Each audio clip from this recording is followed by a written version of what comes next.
Where does coaching actually fit in gambling recovery? When people come into recovery, they're often exposed to three approaches: peer support groups like Gamblers Anonymous, clinical therapy, and sometimes coaching. While each approach overlaps a bit with the others, each also has its own emphasis and tends to play a unique role in different stages of the recovery journey. My experience is deeply rooted in all three.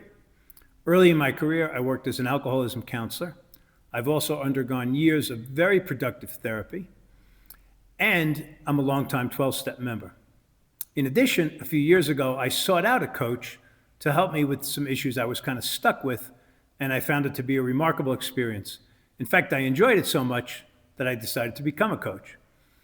So I really appreciate having a firsthand experience of each of these approaches along my journey and how they could be valuable.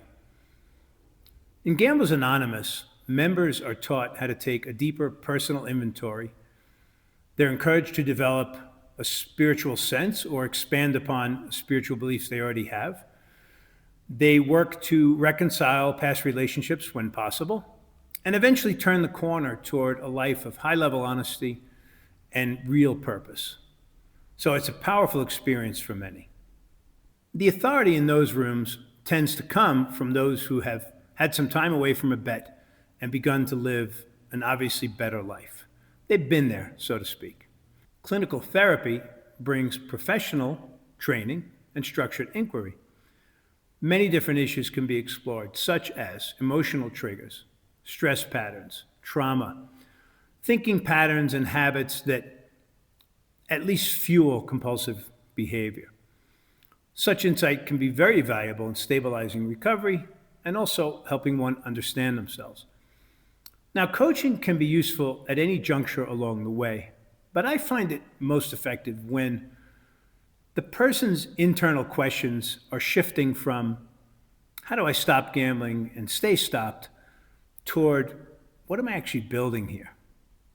What kind of life am I excited to build and start to live?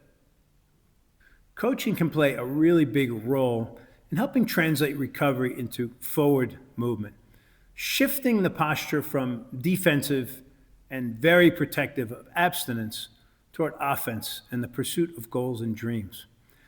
And it might involve things like vision statements, rebuilding financial competence and stability, gratitude practices that can help reframe positive thinking, daily habits and accountability, a lot of personal goals that give life increasing direction and definition. And those can be in a whole host of areas depending on where someone's needs are. I sometimes think about the interplay of these three approaches through the lens of physical rehabilitation. Say someone tears an ACL and they go to get physical therapy. The therapist helps them stabilize the injury, get back full range of motion, and maybe some insight into how they actually hurt it in the first place and what they could do to prevent it. While going to therapy to get better, one might encounter others who are further along in the process. They could offer encouragement, demonstrate how it is on the other side. They'll say, keep coming back. And that's also very important. But eventually, the focus shifts beyond protecting the injury toward performance, getting back into the activities and the life the person really wants to live.